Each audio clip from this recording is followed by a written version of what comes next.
E se eu te dissesse que no momento mais solitário da vida, você nunca está realmente sozinho? Imagine um quarto de hospital no silêncio da madrugada. A respiração fica lenta, a luz parece mudar. E de acordo com milhares de relatos estudados pelo Espiritismo desde os tempos de Allan Kardec, algo extraordinário começa a acontecer. Espíritos de entes queridos já falecidos se reúnem silenciosamente ao redor do leito.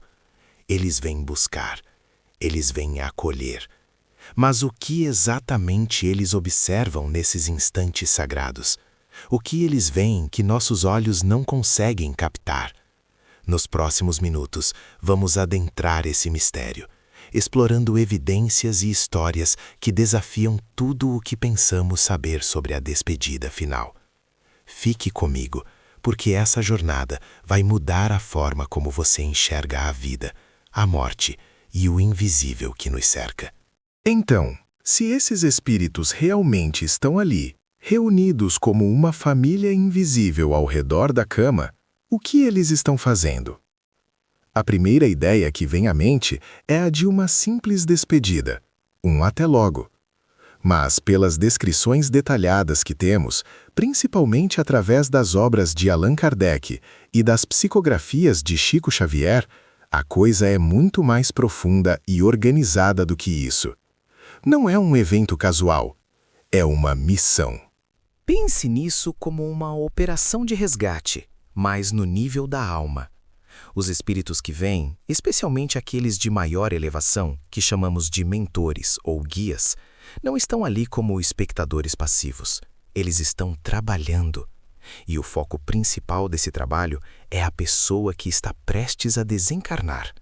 Eles observam com uma atenção que vai além da nossa compreensão, analisando o estado de consciência do espírito que está se desprendendo do corpo. E o que eles veem? Eles enxergam o processo interno, conseguem perceber se a pessoa está tranquila, serena, se já aceitou a passagem ou se está lutando, apegada com todas as forças à vida física, presa por um fio de medo, de arrependimento ou até de rancor. Kardec, no livro O Céu e o Inferno, fala justamente sobre isso. O estado da alma no momento da morte define os primeiros passos no mundo espiritual.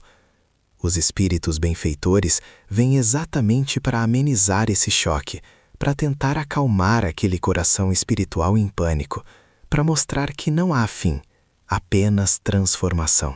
É como se eles estivessem lendo, em tempo real, o livro inteiro daquela vida. As últimas memórias que passam pela mente, os amores mais profundos, as dores não curadas, os gestos de bondade escondidos, os pesos que carregamos no peito. Tudo isso fica exposto, não como um julgamento, mas como um diagnóstico espiritual. Eles avaliam esse material para saber como melhor ajudar. Um espírito apegado à riqueza material vai precisar de um tipo de acolhimento. Um espírito cheio de amor e resignação, de outro. Mas aqui está um detalhe fascinante, que Chico Xavier tanto transmitiu em suas mensagens. Muitas vezes, o próprio desencarnante, ainda confuso, começa a ver esses familiares espirituais. Aquele avô que partiu há anos, a mãe que tanto amou, um amigo querido.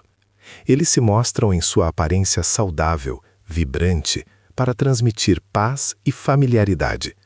É um esforço conjunto para dizer sem palavras: olhe para nós, está tudo bem. Você não está morrendo, está voltando para casa. No entanto, e isso é crucial, o trabalho de observação desses visitantes invisíveis não para por aí. Porque o quarto de hospital não tem apenas um personagem principal. Enquanto focam no que parte, eles também mantêm os sentidos absolutamente atentos ao que acontece ao redor. E quem mais está nesse cenário? Sofrendo, segurando a mão do ente querido, derramando lágrimas silenciosas. A família, os amigos, os vivos. E aí a história ganha uma camada ainda mais complexa e emocionante. porque revela que talvez nós nunca sejamos os únicos a chorar uma despedida. E é aí que a história fica ainda mais profunda. Porque se você acha que os espíritos estão ali apenas para quem parte, prepare-se para uma mudança de perspectiva. Eles estão com igual intensidade observando você.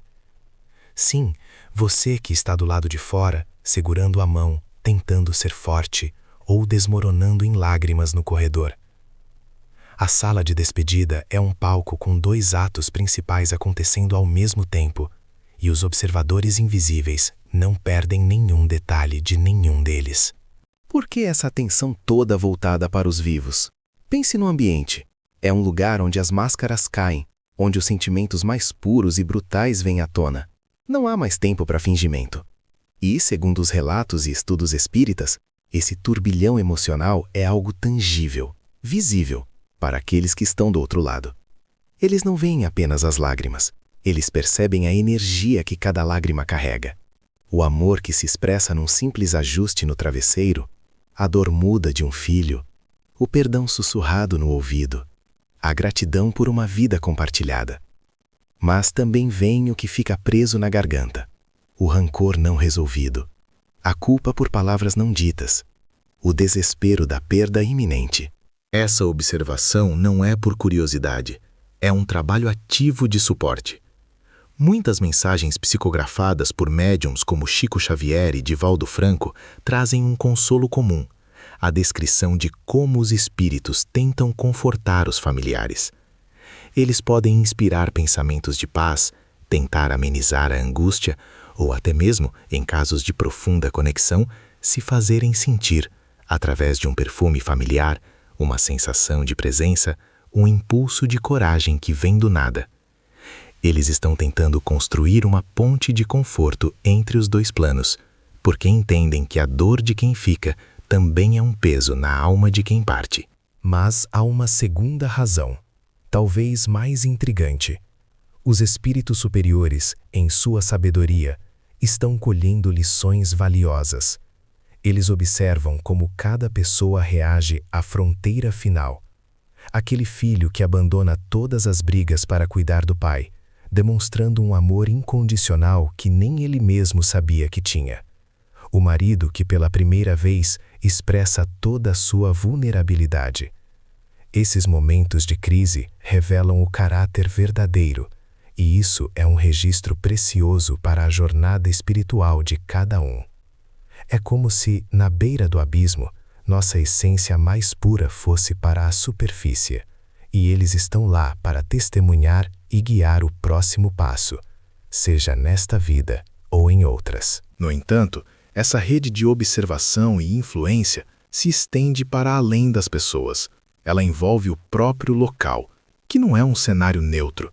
Hospitais e quartos de despedida têm uma história, uma memória energética impregnada nas paredes. E é nessa atmosfera carregada que um fenômeno mais complexo e, para muitos, assustador, pode ocorrer. Porque nem todos os olhos que observam veem com as mesmas intenções de amor e acolhimento. E isso nos leva a uma camada final e decisiva dessa realidade invisível, onde a batalha pelas almas encontra seu campo mais delicado. E é aqui que chegamos ao ponto mais crucial de toda essa observação silenciosa. Porque esses locais de passagem, esses quartos onde a vida e a morte se tocam, não são territórios neutros. Eles são, nas palavras do espírito André Luiz através de Chico Xavier, verdadeiros umbrais, regiões de fronteira espiritual densamente povoadas. E os espíritos de luz que vêm acolher estão plenamente conscientes disso. Enquanto observam o desencarnante e confortam a família, eles também estão vigilantes em relação ao próprio ambiente. Hospitais, pela própria concentração de sofrimento, esperança e desespero, podem atrair espíritos ainda muito apegados à Terra, confusos, sofridos ou até mesmo mal intencionados, que são atraídos pela energia emocional intensa. É como se a dor emitisse um sinal. E parte da missão dessas equipes espirituais é justamente proteger a transição. Eles trabalham para estabelecer uma espécie de corredor luminoso, um caminho seguro, isolando o desencarnante dessas influências perturbadoras e elevando a frequência energética ao redor do leito. Essa é a observação final e mais ativa, uma vigilância protetora. Eles não são apenas testemunhas, são guardiões. Analisam cada vibração, cada presença que se aproxima e atuam para garantir que a passagem seja a mais tranquila e consciente possível. Essa visão, longe de ser sombria, é profundamente reconfortante. Ela nos diz que no nosso momento de maior vulnerabilidade não estamos à mercê do caos. Existe uma organização, uma compaixão ativa do outro lado, garantindo que a jornada de volta para casa seja feita com dignidade e cuidado. A morte, então, deixa de ser um salto no escuro. Ela se revela como uma travessia vigiada por mãos amigas, um reencontro que começa a ser cuidadosamente preparado muito antes do último suspiro.